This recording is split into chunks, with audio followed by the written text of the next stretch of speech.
Medina শরীফের মাটি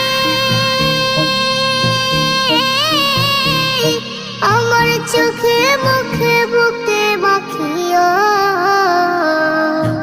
এমন পবিত্র মাটি, এমন পবিত্র মাটি আমার নবীর রওজায়।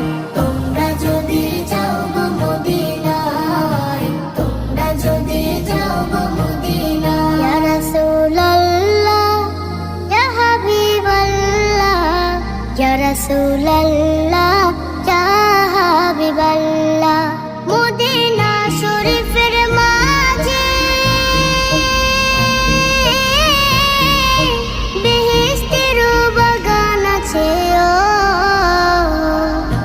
সেই বাগানে শুয়ে আছেন, সেই বাগানে শুয়ে আছেন প্যারা নবী মুস্তাফা।